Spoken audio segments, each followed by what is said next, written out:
Hello, my name is Simon, and this is a story of something that I've not heard anybody talking about when you take off labels for using as an anti-cancer sort of alternative therapy.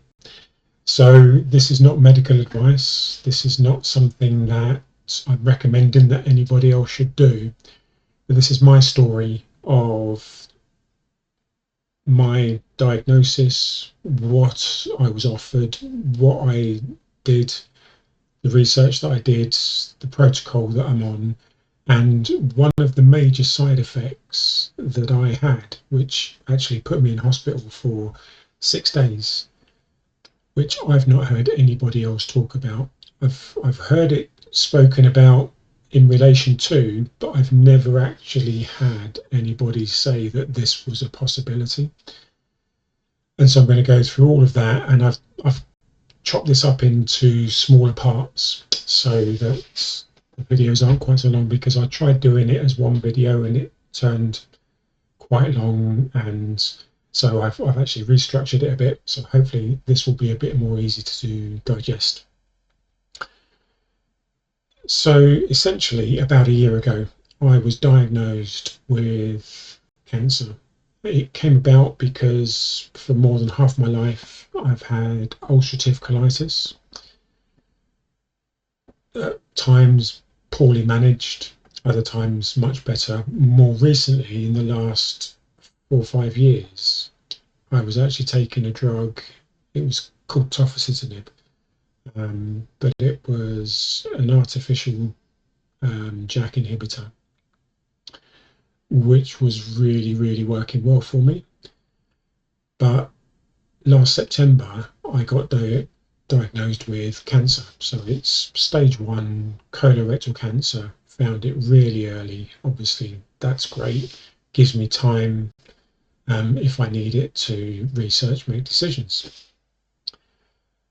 The only option that I've been given by the NHS, the professors, the consultants, the NDTs, meetings, etc., is essentially to have the large colon just completely removed.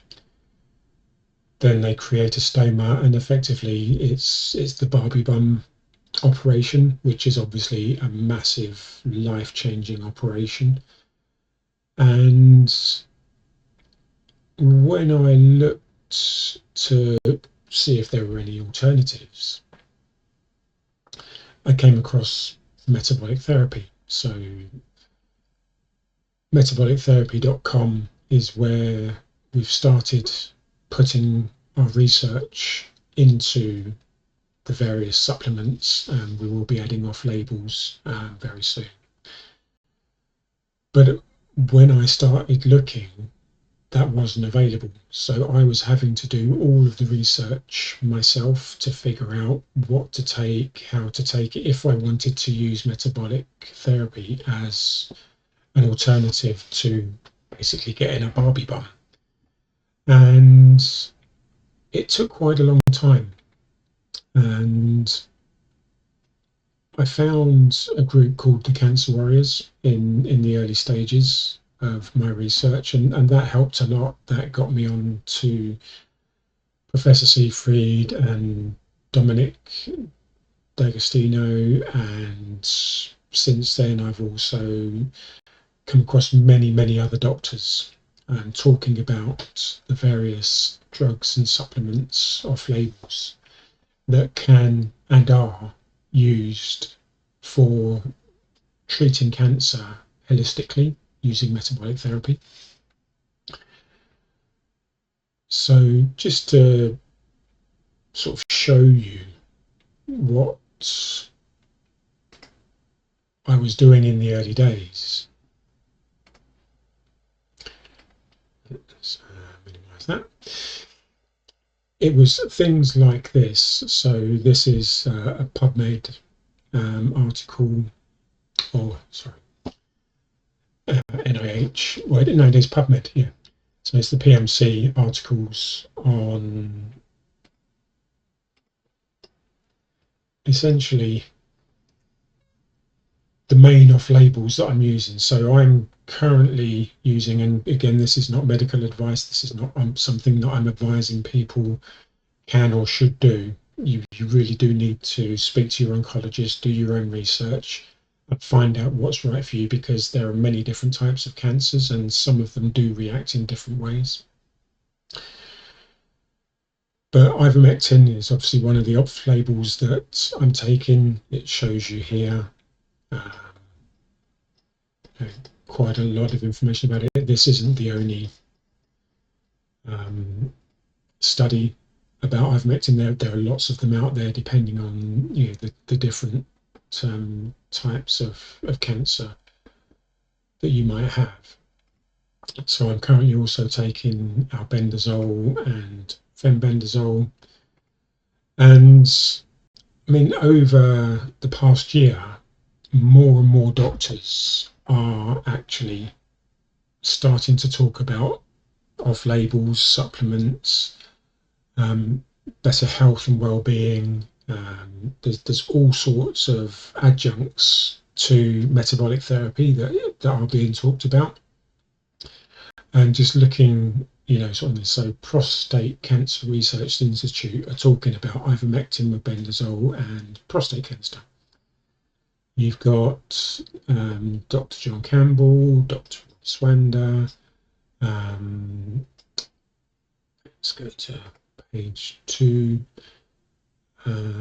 Now this is an interesting one. So I actually saw this interview with Mel Gibson where he told Joe Rogan about some friends of his that were cured of stage 4 cancer. And I mean, I know Joe Rogan mentioned a few other things as well in that interview. I'd recommend you go and watch it, but not for research. Just it's an anecdotal story of this is the kind of stuff we're not hearing from our doctors or our professors, or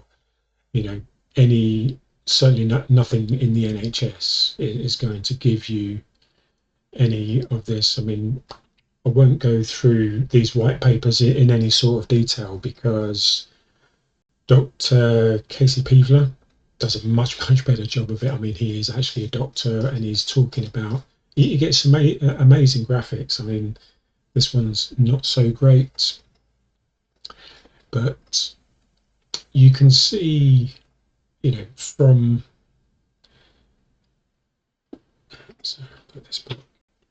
you can see just by doing some searches on the PubMed, the NIH databases, the UK Gov databases, that there's an awful lot of research going into these off labels. But there are already stories out there of people actually being cured of certain types of cancer. Now, we don't necessarily know everything that they did. Some people do publish it more than others. There are some doctors that are talking about the top levels. They don't give all the exact doses and timings and everything else, but they are talking about it, and people are being cured by these off labels.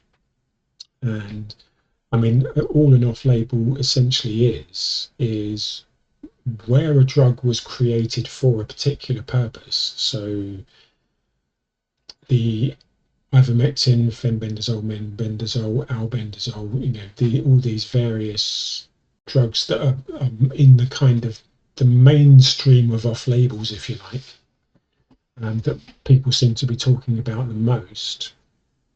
They are antiparasitic medication, but they've also been found to have anti-cancer properties. And so this is why there are so many people talking about it. So many people are getting these drugs and taking them as a way to try and treat their cancers. And as I say, a lot of the stories are anecdotal, but there are many reports out there of people getting shrinkage in tumours completely disappearing. And it's something that when I started finding out about all these stories, to me, it was just a case of, well, if it can work for people with stage 4 cancers, so stage 4 is literally where they're being told, go home, make happy memories. The cancer spread to multiple organs, the tumours are potentially large, they're in difficult places, and they're getting results. And so for me, with an early prognosis of, or sorry, early diagnosis of cancer, stage 1, I'm like, why wouldn't that work for me then? So I was like, no, thank you. I won't have the Barbie bum. I won't have all my intestines come out and a bag stuck to my tummy for the rest of my life and having to empty the poop bag 3 times a day or whatever it is. Like, no, I think I'm going to try the metabolic therapy based on the evidence that I can find. And there is a lot of scientific evidence out there that backs it up. Sadly, we're not far enough ahead in the human trial studies, which is where it's the most important. But we are seeing an awful lot of anecdotal stories. There are lots of people trying this for themselves, and there's a lot of people sharing what they're doing and the results they're getting. So I'm doing the same. So in the next part, I will show you. So this is my current protocol. It's very basic. It's a dozen supplements with the off labels, and I will show you and talk you through a little bit more about what it is I'm doing, why I think that might work for me, and what you need to consider if you are going to consider researching this for yourself or for somebody that you love, one of your friends, family, etc. So that's it for now. Please like this video if you got any value out of it. Subscribe to the channel if you want to see the next update. There'll be another 2 or 3 parts to this story, and how to avoid a trip to hospital. Like I had a 6-day stay in hospital for some side effects that were not unexpected, but unexpected in the way that it happened. They were known about, but not in the way that I experienced them. And I'll be telling you all about that in some upcoming parts of this story, of my journey of being diagnosed with cancer and how I came to do my protocol and what happened as a result. So I'll see you in the next episode.